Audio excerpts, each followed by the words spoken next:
Hey YouTubers, it's CarGuy0660 coming at you with a deck tech on my build on black-white tokens. It's kind of my own little homebrew here I've been playing. It just doesn't quite get there. I mean, I've won here and there against like Tempered Steel, Red Deck wins, some Delver decks and stuff, but Wolf Run and some other things. I mean, I haven't won every match. It's like, I would say I've won 40% of my matches so far. It's like a tier 1.5 deck, but I really love it. It's original, get good compliments on it and whatnot. But it's what I've been playing like the past 2 weeks. Besides Delver, like if I want to win, I'll play my Delver Brew. But this one's way more original.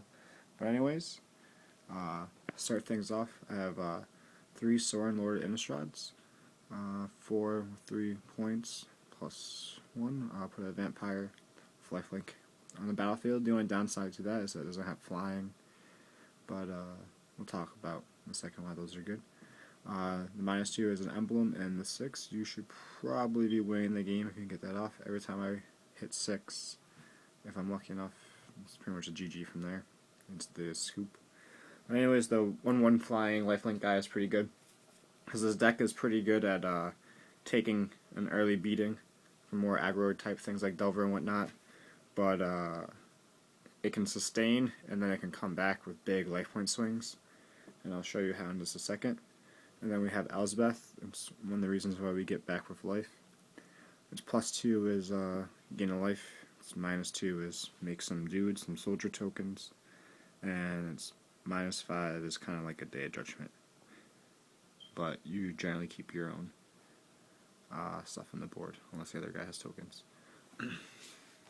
But anyways, that's the Planeswalker package. We're running 3 and 2, and the reason why we like the tokens is because of Intangible Virtue. Creature tokens you control get +1/+1 and have Vidge.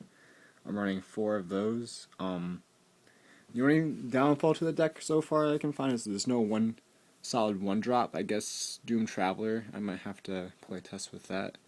Let's see how that goes, but as of now, there's no 1-drop. So right now, turn 1, you pretty much just hit land and go, and then turn 2 you want to set up either with a Virtue, and I play 2 Honor the Peers. The reason why I play 2 Honor the Peers is because it's only white creatures get the +1/+1, and the majority of the deck is going to be white minus the Sorin Black Vampire and one other card that we'll get into, which is Bloodline Keeper.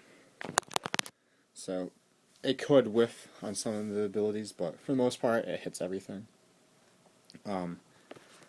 The main core of the deck is these cards right here. I play 4 Gather the Townsfolk, which is just put 2/1/1 white human creatures token in the battlefield, which is pretty cool, but also has Fateful Hour, which I haven't hit too many times, maybe once so far out of playing it. And it's cool, and if you have 5 or less life, put 5 tokens on the battlefield. The big thing is Midnight Haunting, which is kind of the bread and the butter, along with Lingering Souls.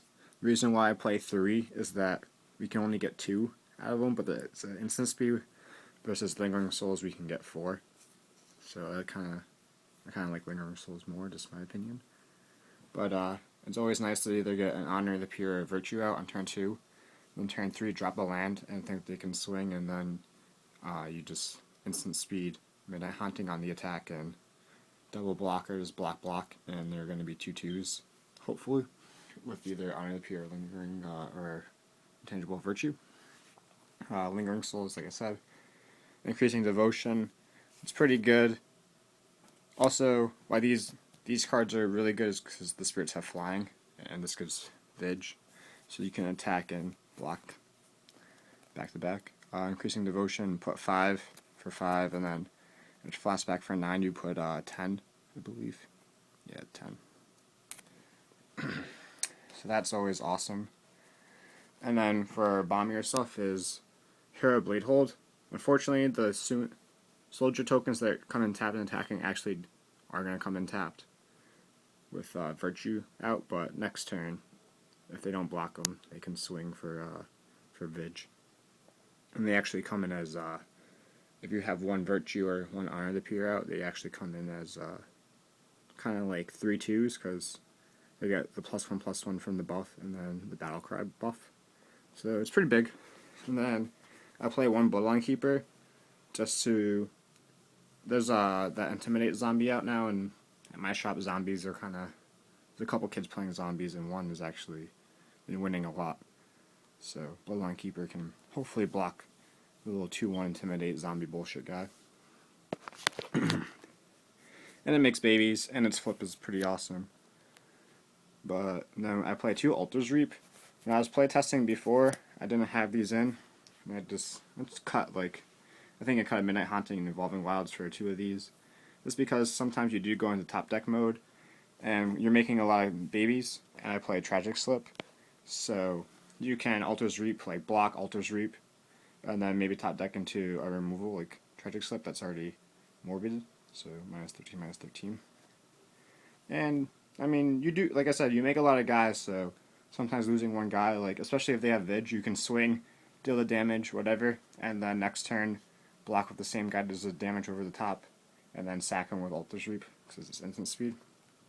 And for removal, I play 3 O-Rings, it's good, like, just for getting rid of Planeswalkers, Titans, Tempered Steel, things you can't deal with, like other Hero Blade holds and stuff like that. Just, you know, your big threats. Kind of helps you stabilize. I play 2 Go for the Throats main, just because of the Woods Wolf Run, Grave Titan, and stuff like that.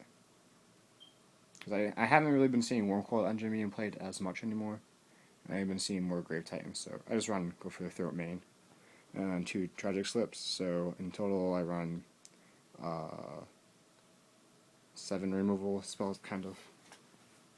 And then on the lands, 2 Evolving Wilds, like I said, for a while I was playing 3. Just because they don't tap for generic, like colorless at all. It's a sack and you get a land that comes to play tap, so it's good to get it in your opening hand, but later in the game you kind of don't want to be hitting it. So that's why I just play the 2. A lot of time I'll just, if I get an opening hand, I look for the swamp instead of the plains. Just because Lingering Soul's flashback is pretty big to get. So you can honor the, like on turn 4. So turn 3 you can Lingering Souls, turn 4 you could drop an honor and a virtue. Either or, then flash it back for 4. You hit your land drop that turn. And the big card which makes the deck actually decent is Vault of the Archangel. A lot of times I'll be kicking myself in the butt if I can't get this in play. Like if I don't top deck it or draw it or whatever. It just sucks. But it's really good. You can make life swings, like 10-point life swings, whatever, because you need 4 to activate it, so hopefully by turn 4 you have at least like 2 or 3 2/2 flying guys out there with Vig. And if not, a little bit later, you hopefully have like 6 or 7. Like the most ridiculous thing I've seen so far was Hero Blade Hold swinging, and with the soldiers plus some of the shit I had out before from like Midnight Haunting.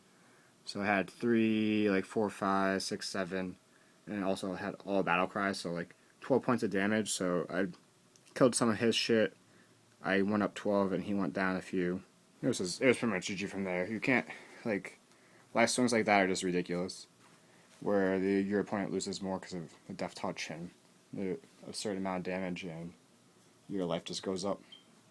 And then play 4 Chapels, pretty generic. White black comes in play tapped unless you control either or. 11 plains and 4 swamps. And like I said, with the Evolving Wilds, I'm generally digging the swamp just because there's as few, and also it filters out. So you can kind of filter out your deck, like with Zendikar lands, that's why they're so popular. And then some of the guys at my shop really liked my deck or whatever, so they hooked me up with some custom tokens. Got these sweet lifelink vampires. Where do the other ones go? And these count Emblem Sorin tokens. So those are pretty cool. I appreciate that. And for my sideboard, that's just kind of randomly put together. 2 Doomblade, just in case I need more removal or go for the throat. Like, there's one kid that my buddy Greg plays Tempered Steel. Surgical Extraction, a hero, Cage. Stony Silence for a Ratchet Bomb that really destroys my deck. Sever the Bloodline, another Go for the Throat, and 2 Ghost Quarters. I kind of have to rush through that because I think I can only upload 10 minutes, so thank you for watching. This is my black-white tokens deck.